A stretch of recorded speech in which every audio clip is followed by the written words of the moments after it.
When my children were much younger and we were living in Chicago, I don't remember if it was about a sabbatical time or just a vacation, Jean and I decided we would take them out west. We wanted them to see the West. We're Westerners, and we wanted them to see it and kind of experience Devil's Tower and Mount Rushmore and the Little Bighorn and all those kinds of things. So, you know, we loaded them up in a Dodge Caravan. Anybody else own a Dodge Caravan? They were the yuppie form of transportation, right, in the 80s.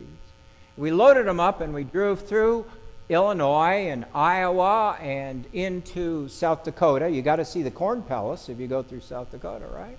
And into the Badlands and Rapid City and the Black Hills and so forth.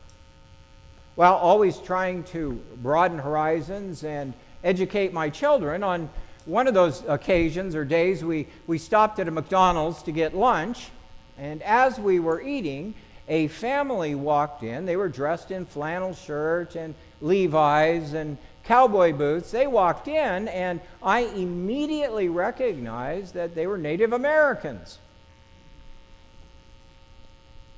So, trying to, you know, my kids had never seen Native Americans, I don't think, before. I leaned over to my son and I said, Kevin,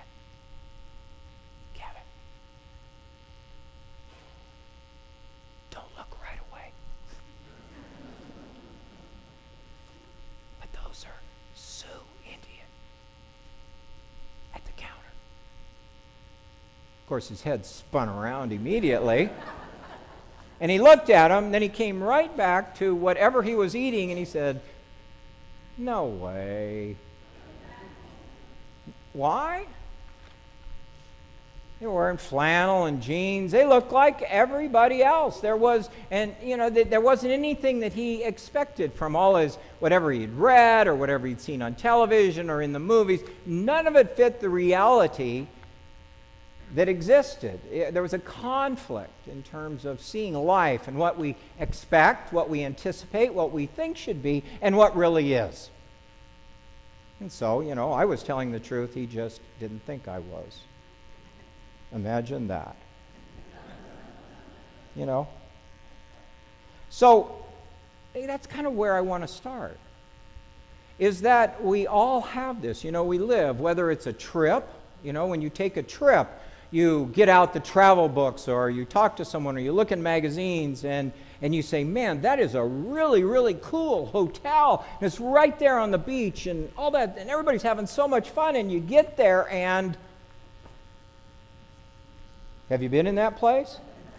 Does it look like the pictures in the magazine? No, it doesn't look. The pool has muck around it and it's empty. No, you see, we have these expectations and these anticipations that don't always match the realities of life.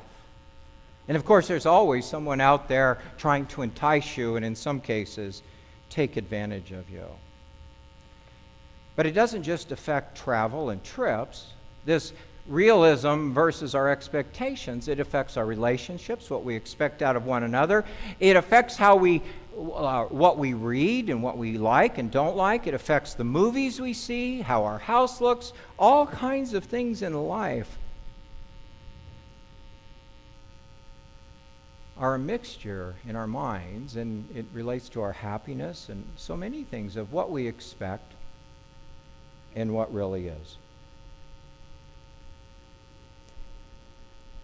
Jean and I recently went to see Murder on the Orient Express. Anybody else see that movie? Did you? Did you like it? You did. Well, what I remember from Murder on the Orient Express is when my wife woke me up, true story, I recall her saying, "I'm choosing the next movie." Realities, you see what I'm saying? Realities and expectations. What's interesting and intriguing to me, though, is that, you know, we have high expectations, which sometimes we meet, sometimes we don't, and we're disappointed or not. But what's interesting to me is the greatest times in our life when our expectations are just over the top are the times when we didn't expect anything.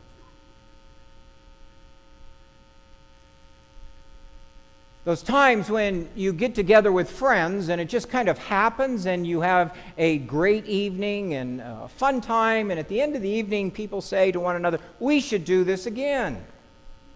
And so you do, and a lot of planning goes into it. You want to be perfect, and it's just never quite the same.